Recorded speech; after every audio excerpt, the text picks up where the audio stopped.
Hey, this is Pete. Thanks for checking out my channel and this blues guitar tutorial.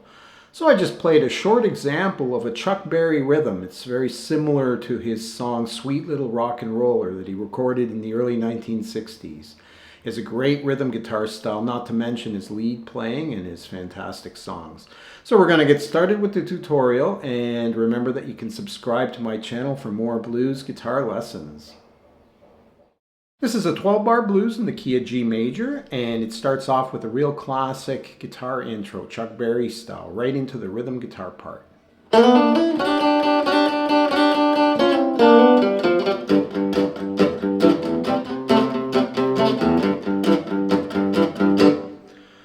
Alright, so this once again is based off of Sweet Little Rock and Roller that Chuck Berry recorded in the early 60s. Alright, so I'm playing some sliding triplets there.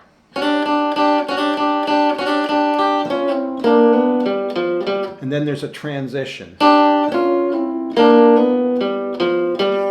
That's to take me into the rhythm. Those are double stops as well. Alright, and that takes me into this rhythm part.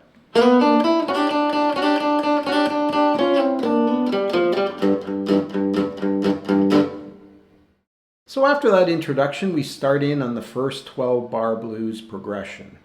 Now this is Chuck Berry's great rhythm guitar style that I'm going to be looking at right now. I believe it was influenced quite a bit by his piano playing partner Johnny Johnson. So that's this great rhythm right here.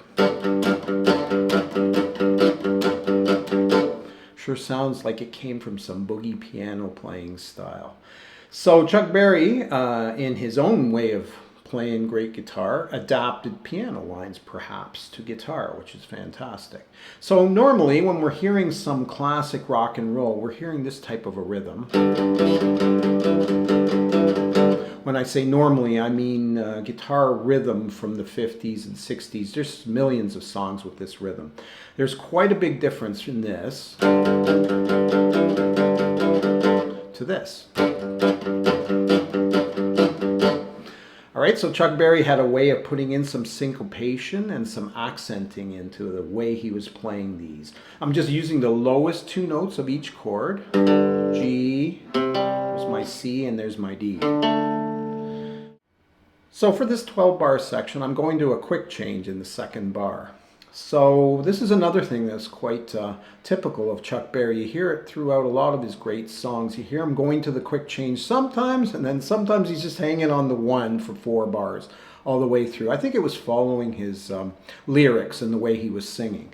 So we start things off like this.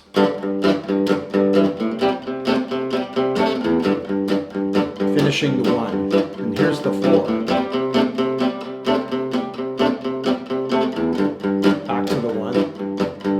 The 5.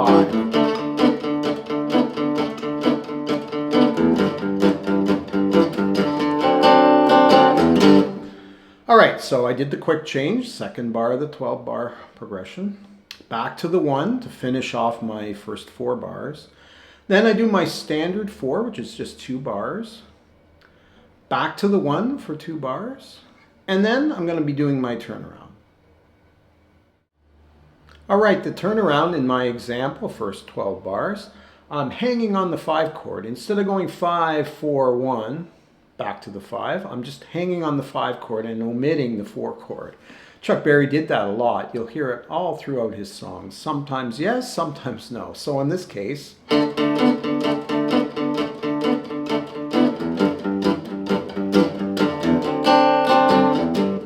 alright, here's the standard way.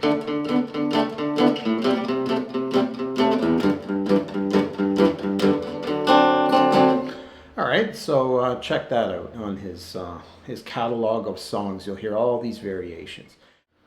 I start my second 12-bar section with a classic breakdown, Chuck Berry breakdown, stops on the 1 for 4 bars. And then I'm in on the 4 chord. Alright, so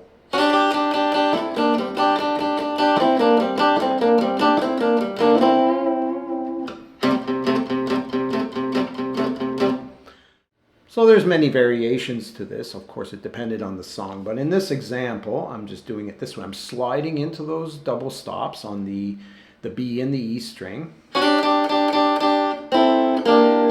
And then I'm playing some double stops on the G and the B string.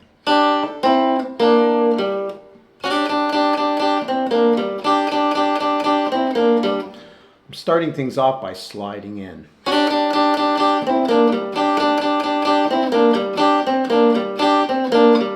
Alright? You could play the double stops all the way through. You could just play the notes on the G string. Whichever way you prefer, I guess.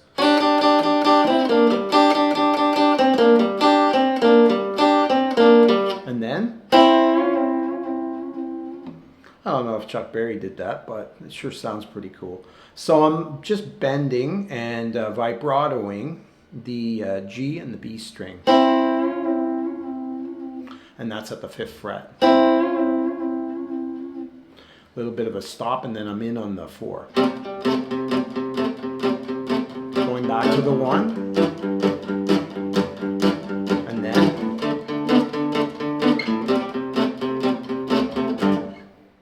the final ending lick as well uses classic Chuck Berry style double stops.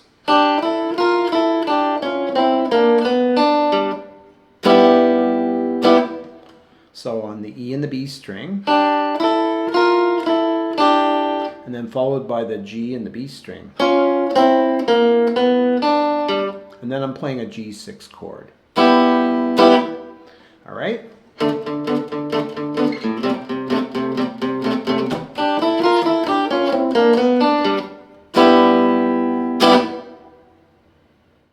I hope you enjoyed this tutorial and example. Got some ideas on the Chuck Berry rhythm guitar style. He was a really big influence for a lot of rock players and blues players, R&B as well. So you can get a lot of ideas from listening to his rhythm guitar style and of course his lead guitar playing. If you enjoyed the video, I'd appreciate a like, and you can subscribe to the channel for more blues guitar tutorials. We'll see you again really soon.